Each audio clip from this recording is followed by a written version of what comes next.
嗨，亲爱的听众大家好，我是爱说话的鱼，欢迎大家再次的来到我的频道，收看、收听爱说话的鱼与大家的分享。今天的主题是我的家庭真可爱第一集。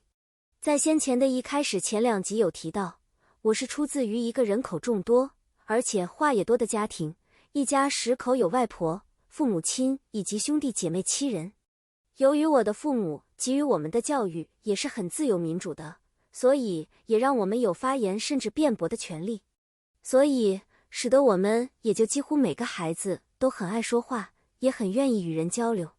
因此我们家的人外交能力也都算还不错。说到我的父母亲，他们的生长背景，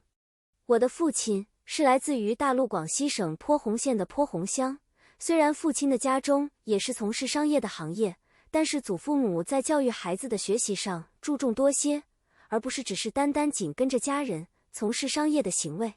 父亲从小就很会制作衣物，不管是裁缝还是甚至织毛线，他都非常的厉害。由于在那个年代都是比较提倡早婚，因此祖父母将父亲与一位外地的女子想要配对成婚，但由于父亲从小就喜欢他的表妹，但是父母反对，而使得他在很年轻的时候为了逃婚而离开家中。听父亲说起，似乎也曾经往南去到越南等地，但是返乡的途中可能刚好那时候国共大战甚至2次大战，中国与日本打起了战来，于是父亲为了不想回家而投笔从戎当兵去了，加入了10万青年10万军的一个少年兵，经过了广州，跟着部队到香港，间接的又来到了台湾。所以他来到台湾时较晚了些，而不是第一批来到台湾的那些军人，所谓经历了228事件。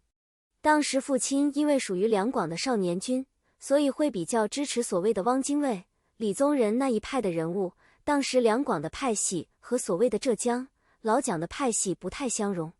所以后来来到台湾之后，两广的乡亲们在公职上要升职就会比较难了。父亲的个性也比较耿直并且固执，所以在求职上都靠着自己的努力，公职人员考试甚至警官学校考试，而得到警官人员的一个职位，辗转的到了10排的保义警察第1总队就职。在我们小时候，父亲也曾经外派到桃园的慈湖等地，而我们孩子们也都曾经跟他在外出差，甚至当他驻守在那里7天的时间，都会陪同他一起。每个孩子也大概都经历过在父亲的办公室内习字、学习书法，甚至印象中我们几个孩子在保义总队的靶场上还曾经跟着父亲练习过手枪呢。从小也因为父亲的工作，我们一直住在保义警察所分配的眷村宿舍。一开始是住在10排的义贵新村，后来大概是大妹出生之前，我们就搬到了旧北头的忠义新村去了。和军人眷村不同的，我们是警察宿舍，但也是属于眷村。一般人都说眷村的孩子不是大好就是大坏，也就是说不是混流氓帮派，就是读书很厉害，出入很好。从前我们的村子几乎都是外省人第1代就来台的外省人，但大多以广东梅县的客家人为主，虽然也有一些山东啊、湖南啊及其他省地的外省老伯伯。眷村的生活真的是多彩多姿，从小很多都是公家单位补给补助的，不管是学业成绩良好的助学金，还是当有天灾发生后，也会有大的卡车前来补给一些食物，甚至小时候我们都还有领着一些粮票、米啊、面粉啊等等的票券，每个月都可以领取吧。甚至1个礼拜还是2个礼拜，都会有一次电影的欣赏。在眷村内的操场内，家家户户就从家里自己搬着椅子前来观赏，种种之处都享受到了公家的补助与支援。我记得印象中眷村里的妈妈们都很喜欢打麻将或者是4色牌，也常常遭到邻居还是隔壁不属于眷村的人投诉，甚至报警，而且我们又是警察的眷属，所以也常常就是警告处理。母亲呢，由于她对于数字很有概念，在婚后也就在所谓的远亲的纺织工厂内做会计一职。她也在我们一开始就读国小的时候，就用摩托车载着我们几个孩子上下课，顺便也去上班，常常呢也是超载，一台摩托车上大概坐个3、4个人吧，每个孩子也都是这样被妈妈载住的。但是我记得从小我们去读书时，都是兄弟姐妹一起走着路去学校的，而就读的学校距离家里走路大概也需要半个小时吧，就当是运动。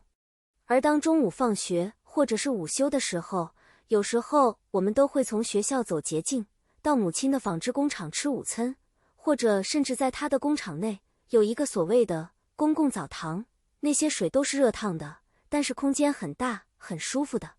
每天都会去那里报到，甚至在工厂内玩耍、做功课，常常可以听到纺织机恰恰恰恰的很大的声响，厂房内还有许多的棉絮飞舞在整个空间的印象，回想起来真是很有意思的。所以在我们小时候，母亲她就是个职业妇女，父亲也工作，而家中几乎都是外婆在照顾我们这些孩子，甚至在家里帮忙做饭菜、处理家事等，都是外婆一手包办的。父亲也是很会做菜，甚至先前说的帮我们做衣裳、打毛线衣，都是父亲做，而母亲反而几乎什么都不会。但是母亲持家，在经济、管理财务部分，她倒是挺会开源节流的，否则我们一家10口还真的没办法开销呢。因为父亲也是属于比较会花钱的个性，家里的冰箱、电视、洗衣机等，只要是3C 产品，应有尽有。还记得最早在衣柜新村住的时候，我们家就有电视机，而且还是全村里面第一个购买电视的家庭。所以印象中，隔壁邻居都会跑来我们家窗口边一起看电视。在家中，我和哥哥似乎就遗传到父亲这方面的个性与嗜好，都喜欢买3C 的产品，也都对这些方面感兴趣。父亲的家庭教育是属于比较严格，但也不失民主的，他甚至还以书法字表框在家中的客厅摆上一则家庭守则，让我们大家都可随时警惕自己。家中只要有一些决议的事情，父亲都希望我们是用会议的方式，大家一起讨论，虽然常常结果都是以父亲为主，但也让我们有机会动动自己的脑子，拥有发言的权利，甚至每个人都可以发声来进行讨论，而有了这样的一个会议讨论的习惯。父亲也很在意我们每个孩子们的成绩水平，但是也不至于要求的太高，但得合乎他的标准。虽然忘了他的标准是如何，还记得只要我们成绩未达到他的标准，都得接受处罚，不是跪在祖先牌位面前，就是打手心，跪在地上。因此我们也学会了做了坏事，那就是学习父亲的签名。有时候学习不好，成绩不佳，需要加长签名时，实在没办法拿给父亲看，于是就自己签上了名。记得我们每个孩子好像几乎都会模仿父亲的签名，这也是一个非常有意思的小回忆，虽然并非是好的模范。由于兄弟姐妹人多，女多男少，女儿一而再再而三地生了3个之后，一直想要得着一子，但却似乎不容易，终于在第4胎才生下了哥哥。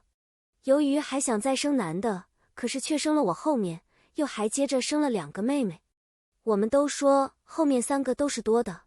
但父母亲并没有偏待我们，也没有重男轻女。兄弟姐妹之间平常都是打成一片的，喜怒哀乐，吵吵闹闹，甚至打架都有，样样来。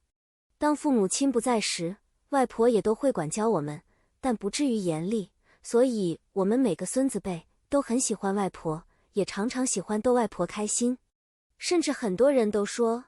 外婆是得到孙子的福分，活到了这么大的岁数，享年97岁。小时候我们也常常陪同外婆回她的娘家，应该说是她的夫家，也就在淡水，娘家也在淡水。回到了舅舅家之后，也会陪同外婆回到外婆妹妹的家中。外婆从小就被外祖父的家庭认养成童养媳，而带来家中照顾家、管理财务等。据说当时外公的大老婆身体不好，一个主内，一个主外，但是大外婆也生了7、8个孩子，男男女女加起来，所以我也有很多的阿姨跟舅舅，尤其是舅舅很多。而外婆她自己仅生了2个女儿，也就是妈妈以及内湖的一位阿姨。家中人口虽然多，也常常吵吵闹闹，但我觉得也是常常有欢笑的。甚至父亲也常常会有一些老同乡会来到我们家中，有高雄的谢叔叔一家人，还有一位来到台湾却一直没有结婚的方叔叔，他也是我的干爹。他是个很有趣的叔叔，从小一直常常会待在我们的家里，有时候也是东串串门子，西串串门子，这家住住，那家住住。从小他就最疼爱我，所以我就顺其自然地变成他的干女儿。虽然也没有所谓正式的做一个认养干女儿的步骤，但是就是大家都心知肚明。说到方叔叔，他这个人是真的超级有意思的。小时候我们都常常得到他的宠爱，